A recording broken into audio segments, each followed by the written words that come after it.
अस्सलाम वालेकुम everyone, this is मुस्तफ़ Khan. आज की वीडियो में हम बात करने वाले हैं EWPTX वर्जन 2 एग्जाम की।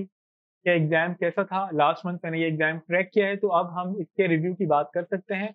और काफ़ी सारी चीज़ें वो हैं जो कि आपको एग्जाम में अपेयर होने से पहले पता होना लाज़मी है, जो कि मुझे नहीं मालूम थी। तो मैं अपना एक्सपीरियंस शेयर करना चाह रहा हूँ आपके साथ।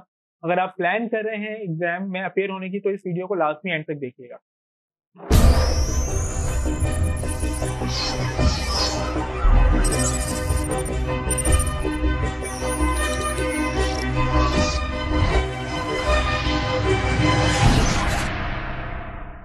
सबसे पहले हम बात करते हैं एग्जाम कॉस्ट। एग्जाम वाउचर है वो है $400 का, विच इज फाइन। अगर आप कोर्स कंटेंट के बगैर अपेयर होना चाह रहे हैं तो आप हो सकते हैं। अगर आप एक्सपीरियंस्ड हैं, अगर आपको नॉलेज है और आप कॉन्फिडेंट हैं कि आप बगैर कोर्स कंटेंट और लैब्स के बगैर एग्जाम निकाल सकते हैं, तो you can go with it. कोई प्रॉब्लम वाली बात नहीं है, आप कर सकते हैं। लेकिन अगर आपको डाउट्स हैं कि आप बगैर कोर्स कंटेंट के बगैर ये काम नहीं कर सकते, एग्जाम शायद नहीं निकाल पाए, तो आई वुड हाईली रिकमेंड कि आप कोर्स कंटेंट लाजमी पढ़ें। कोर्स कंटेंट काफ़ी अच्छा है, काफ़ी सारी डिटेल चीज़ें वहाँ बताई दी हैं और साथ ही साथ में लैब एनवायरनमेंट दिया हुआ है। लैब एनवायरनमेंट के अंदर आपके एग्जाम की काफ़ी सारी चीज़ें कवर हो जाती हैं। आई रिपीट, काफ़ी सारी चीज़ें कवर हो जाती हैं, बट हर चीज़ आपकी लैब एनवायरनमेंट के अंदर कवर नहीं होती, जिस पर हम आगे चल के बात करेंगे। एग्जाम वाउचर $400 का है, जो कि 180 डेज तक वैलिड है जब आप वाउचर खरीदते हैं। एग्जाम ड्यूरेशन 14 डेज की है। जब आप एग्जाम स्टार्ट करेंगे तो 14 डेज तक आपका एग्जाम है वो कंटिन्यू रहेगा। 14 डेज के अंदर 7 डेज आप अपनी एक्टिविटी करेंगे, जो भी आपकी पेन टेस्टिंग की या एग्जाम की एक्टिविटी है, एंड देन लास्ट 7 डेज जो है वो आपकी रिपोर्ट राइटिंग है। यहाँ पे दो चीजें बहुत इंपॉर्टेंट हैं कि 7 डेज जो है वो आप प्योरली पेन टेस्टिंग पे काम करें, अपनी रिपोर्ट पे काम लास्ट के 7 डेज में ही स्टार्ट करें। अगर आप अपना ऑब्जेक्टिव मीट नहीं कर पाते तो, क्योंकि एग्जाम वाउचर के अंदर या फिर जब आप एग्जाम परचेज करते हैं और एग्जाम कंटिन्यू करने लगते हैं, तो आपको एक स्कोप ऑफ एंगेजमेंट दिया जाता है, विच मीन्स कि आपको बताया जाता है कि आपने क्या करना है एग्जाम के अंदर और क्या नहीं करना। एग्जाम CTF एनवायरनमेंट की तरह नहीं है, ऐसा स्कोप ऑफ एंगेजमेंट के अंदर डिफाइन किया हुआ है।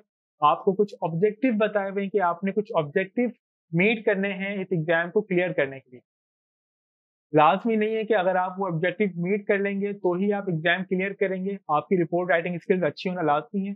रिपोर्ट का एक पैटर्न डिफाइन किया हुआ है, आप उस पैटर्न को फॉलो करें एंड देन आप जाके एग्जाम क्रैक कर सकते हैं।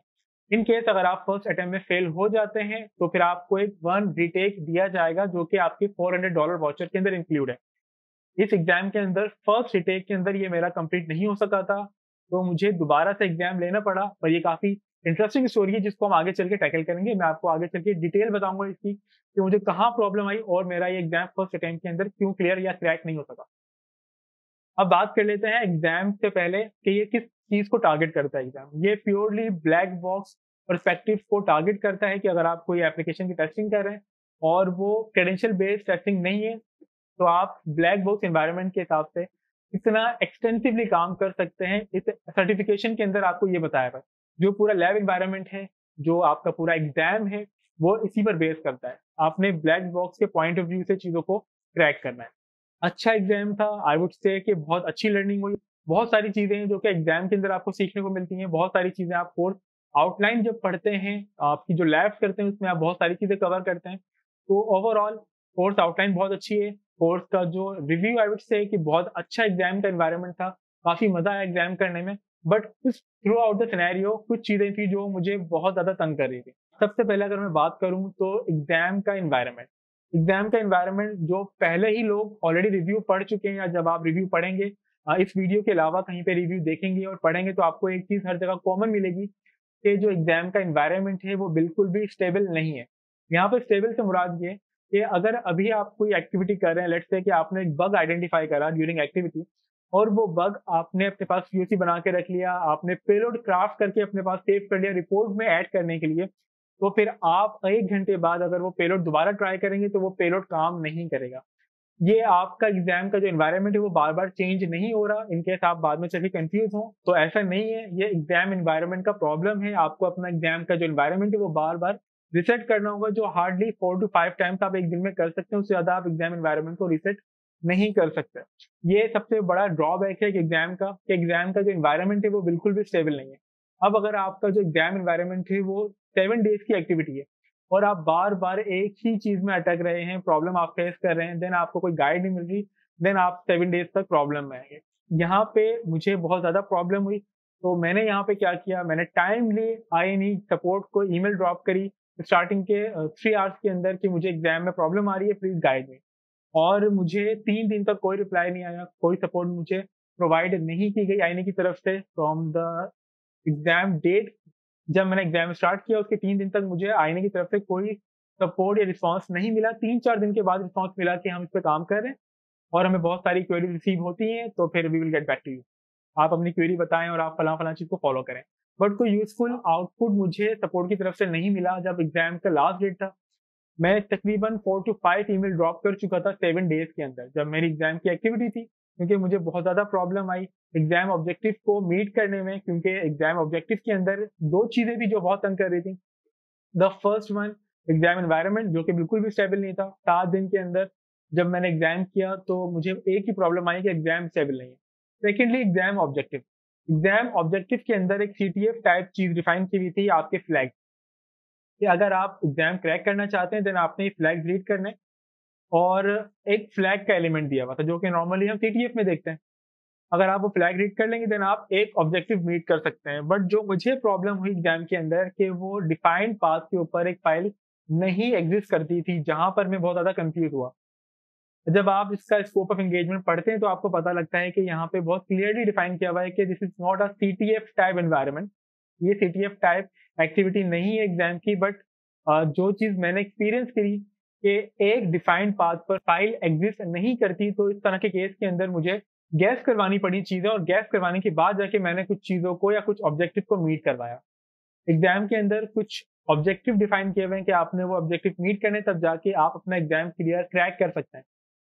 जस्ट कीप इन माइंड जो एनवायरनमेंट है और जो एग्ज़ाम की कंडीशन है और रिक्वायरमेंट है उसके अंदर आपने as many as possible vulnerabilities find करनी है, आइडेंटिफ़ाई करनी है। लेट्स से कि अगर आपको मल्टीपल एप्लीकेशंस दी हुई हैं, आप जितनी ज़्यादा वल्नरेबिलिटीज़ आइडेंटिफ़ाई कर सकते हैं, आपने वो आइडेंटिफ़ाई करनी है और उसको रिपोर्ट की शक्ल बनाना है। आपने रिपोर्ट के अंदर उसको ऐड करना है।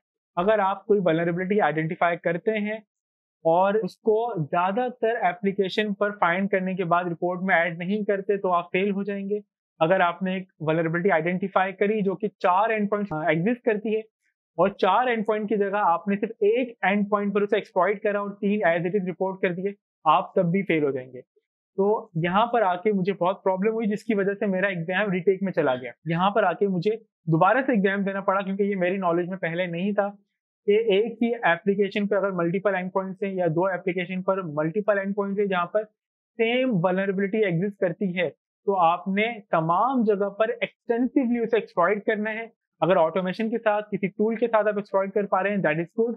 अगर आप किसी टूल के साथ उसे एक्सप्लॉइट नहीं कर पा रहे, तो फिर आपको उसे मैनुअली एक्सप्लॉइट करना है चारों जगहों पे, चारों एंड पॉइंट की तरफ। आप ऐसा नहीं कर सकते कि आपने एक जगह पर एक्सप्लॉइट करा और तीनों जगह को एज़ इट इज़ मेंशन कर दिया विदाउट एक्सप्लॉइटेशन।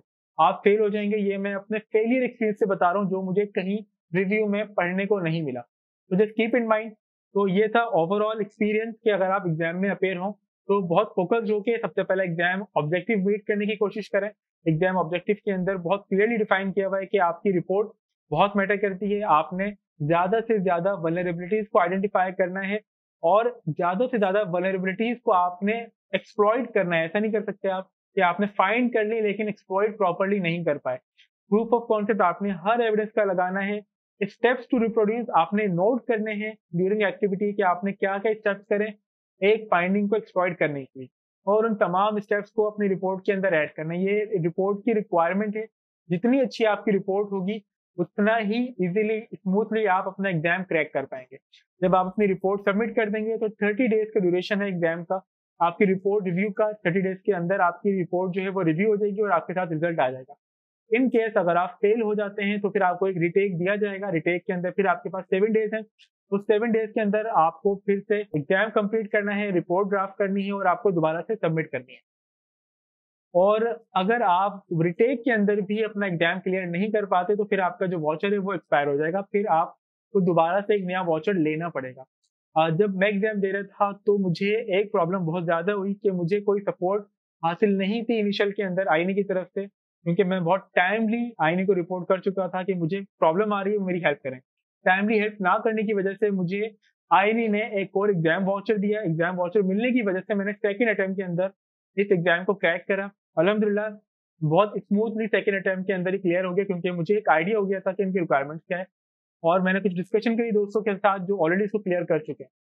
ये एग्जाम प्रोक्टेड नहीं है, तो आप जब चाहें इस एग्जाम को जिस तरह के एनवायरनमेंट के अंदर चाहें बैठ के कर सकते हैं, बट एटलीस्ट एक अच्छा इंटरनेट कनेक्शन आपके पास होना चाहिए थ्रू आउट द एक्टिविटी। तो ये था मेरा एक्सपीरियंस। आई होप आपको ये बहुत सपोर्ट करेगा। इन केस अगर इसके अलावा कोई आपकी क्वेरी हो और आप एग्जाम में अपेयर होने वाले हैं, तो feel free to contact me. आप कमेंट सेक्शन के अंदर मुझे बता सकते हैं। मिलते हैं अगली वीडियो में। अपना ख्याल रखिएगा। Thank you. Allah Hafiz.